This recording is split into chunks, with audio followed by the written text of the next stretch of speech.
So here's a series of statements. If we were standing in your physical shoes, these would be some of our mantras.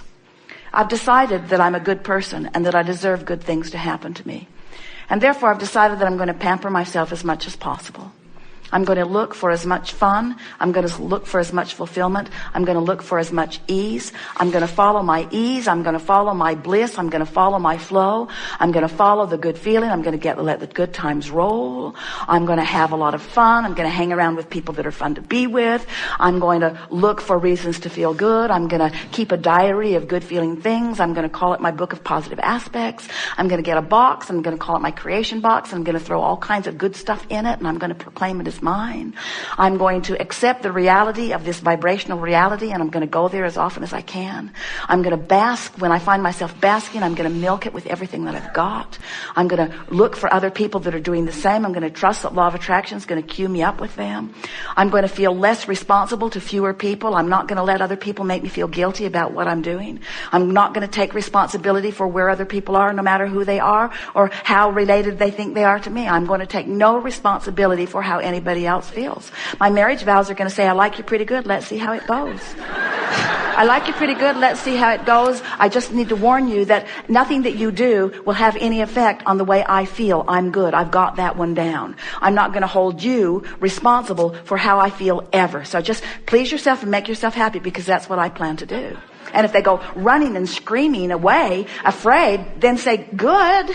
Good, this is good, because I am queuing myself up for alignment. I had a death experience when I was 17 that showed me that life is supposed to feel good for me. And I am going to figure out a way to carve that feeling out of every single day of my life experience, because that's who I really am. That's what I came to live.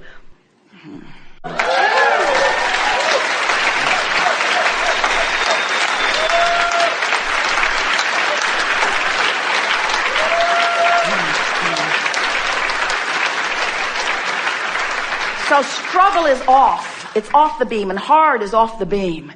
When you say, this is hard, I can't figure it out, hear the voice in the back of your head, which is us saying, then do something else. Do anything else. Let the curse lift off of you. Do something else. Break the vibrational chain of pain. Change your mind. Change the subject. Change the conversation. Change the person you're talking to. Change the thought. Change the image. Change your clothes. Change something. Do anything you can think of that's different than what you're doing until the vibration shifts. Good. Now what?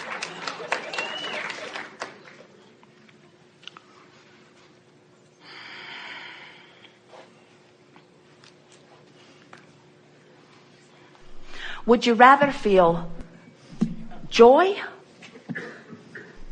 or comfort? Joy. That's good. Can you experience joy and comfort? Yes. Because comfort is the full manifestational indicator of the alignment of joy. So which comes first, joy or comfort? Joy. You're really getting this. Can comfort come on a new subject before joy? Yes. No? Well, it was a trick question, but the answer really is comfort cannot come before joy, because joy is the alignment with the creation, and comfort is the physical realization of that alignment. And so we're just using different ways to try to get you to care about the vibration first and foremost, and really only. That's really asking a lot of you physical creatures to ask you to give up your attachment to your physical reality. But if you could, you'd be really happy now. Have you ever been in an argument with someone who also was sure they were right? And even though you were really sure you were right, they were also sure they were right. And the more the conversation ensues, the more you dig into your position, and you walk away, neither one of you convinced, each believing more firmly. So what we are saying to you is, in this attitude of trying to find the solution while the problem is really active. If you have a financial problem really active, in other words, if this is the moment that you've been worrying, if you've been worrying and something's just happened and your sense of not having enough money is really strong within you, that's the last moment in time for you to sit with affirmation cards that are just going to make you choose the opposing position. You see what we're getting at? But if you find yourself in your vortex, and we'll talk about that. You're in your vortex every day, several times, and you don't even know that you are. You know that moment when your heart just sings just for a moment before you catch yourself and remember how bad things are? If you will be aware to the fact that you're in the vortex and you will do all of your affirming from inside the vortex, because when you're in the vortex, when you've awakened, you've had a good night's sleep, you're feeling good, the sun is shining, it's a beautiful day, everything is well in your world, and you then take the time to sit and affirm. These words sound sweet, these words feel good, but more important, these words help you practice the vibration that will allow the abundance that you want. This is the thing that we want you to hear. Whatever you are giving your attention to is causing you to offer a vibration, and the more you do it, the more you are likely to do it. It's like exercising a muscle. So if you're doing all of your trying to make things better from outside the vortex, you're just getting more and more dug in to what isn't working. Where if you wait until you're in the vortex, you wait until your heart is singing, and that's when you affirm, that's when you ponder, that's when you script, that's when you imagine, that's when you think on purpose, milk it a little more, milk it a little more, milk it a little more. Try to preserve the vibration of being in the vortex, that lighthearted, good feeling, loving feeling of being in the vortex. Sometimes Jerry and Esther will get into such a wonderful mode for whatever reason, and they'll just milk it.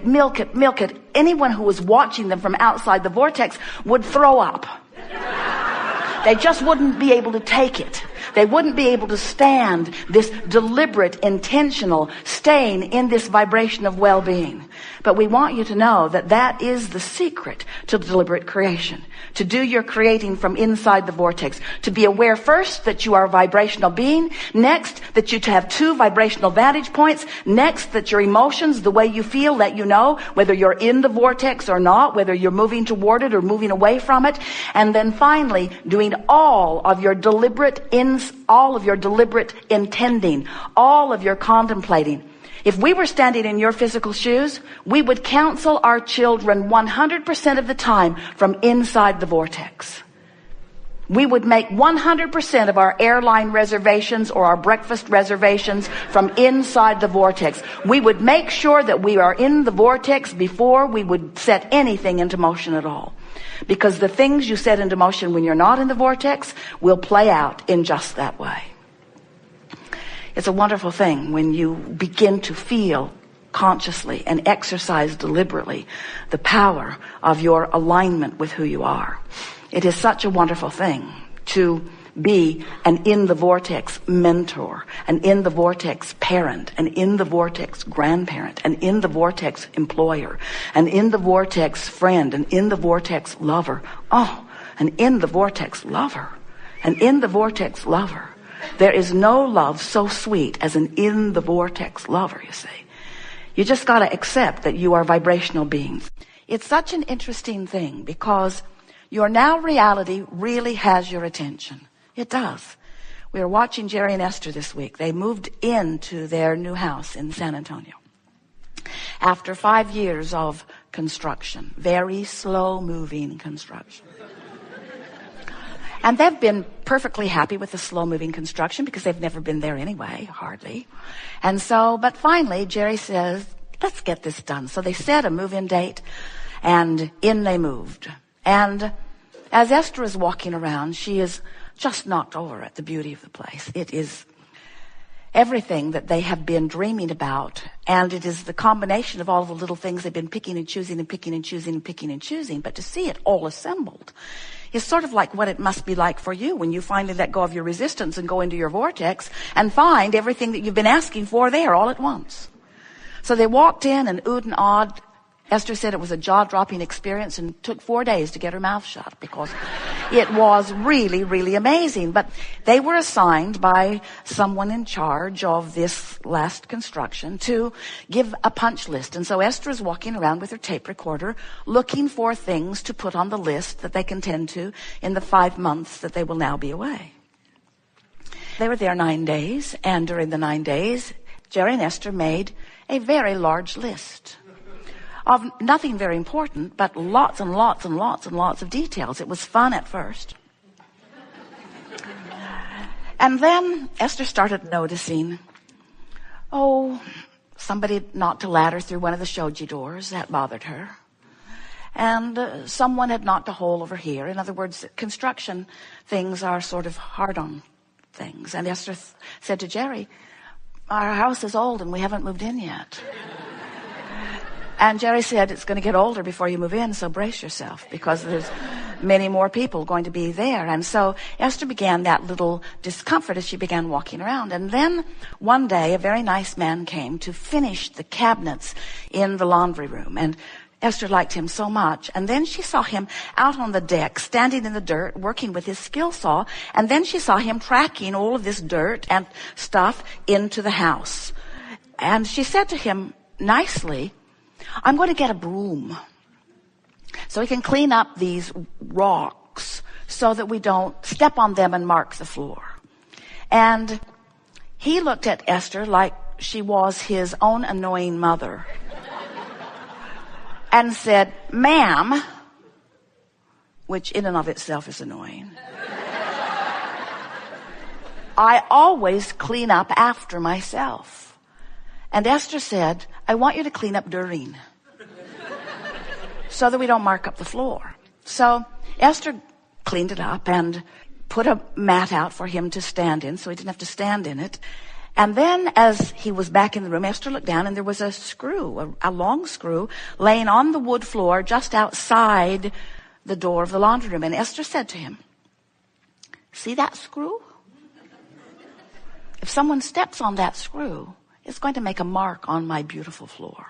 So Esther picked it up and handed it to him. And he looked back at her, sure now that she is his mother.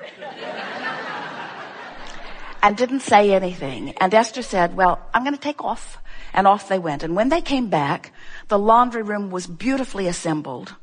And about 4 inches from where that screw had been was a big mark on the floor where he had stepped on another screw. Just like Esther created it to be. Esther said to Jerry, look, I pointed that out to him. I told him what would happen, and look what happened. And Jerry looked at Esther and did not say a word.